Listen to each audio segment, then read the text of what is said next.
Despite the fact that much of the communication done in organisations is in writing, we are not generally very good at it. We don't take it seriously. We don't get taught how to do it. Blogging and other social tools are tools that encourage literacy of a new kind. This could revolutionise business. We touched on how poor business communication is in the last chapter. Much of what we have to read at work is badly written, uninspiring, and written for all the wrong reasons. Social tools, in contrast, are like a new form of literature, being literate in a new way, writing in a way that calls on you to develop skills that have normally been the preserve of published writers. Firstly, when you have a blog or tweet, you have a reason to notice things. You become more observant. When you are out in the world, your skills of observation improve and you notice more. What is working, what isn't, why things happen the way they do. Having noticed these things, you then try to work out the meaning of what you have observed.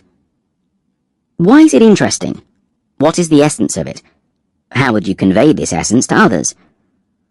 Then you have to work out how to say all this in words. You have to get good with words and with translating ideas into words that work. Over time, you get better at this.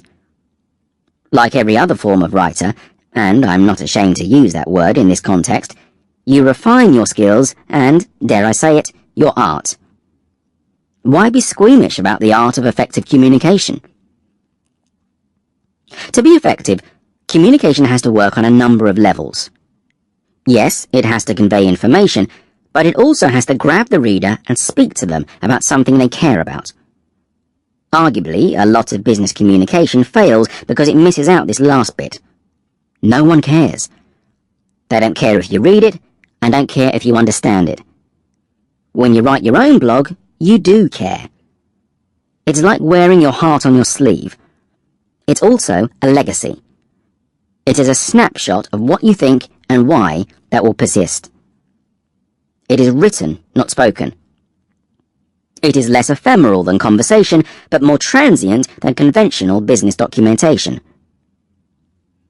How do you balance your personal style, your voice, with the norms of business? Can you? Should you? Isn't the whole point of the changes we're seeing that we are stretching what is considered business-like? Sometimes you will write cautiously, sometimes you will be brave. Sometimes you will write a lot, sometimes a single line will do.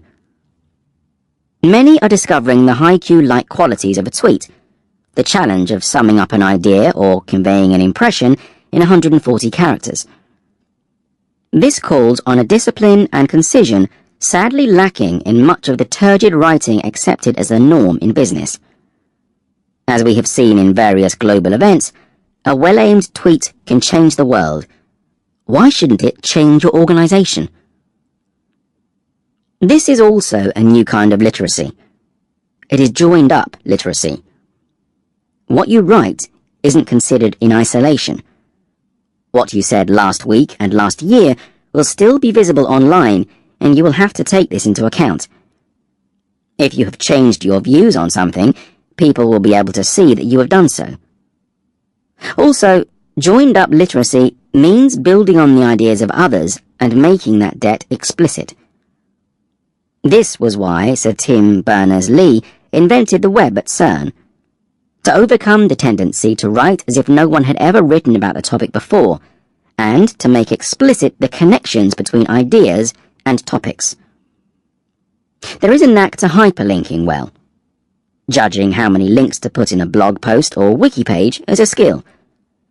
Look at the depth of information offered by the vast number of links on the average Wikipedia page. When you link to other people's content, you are conferring value on their writing.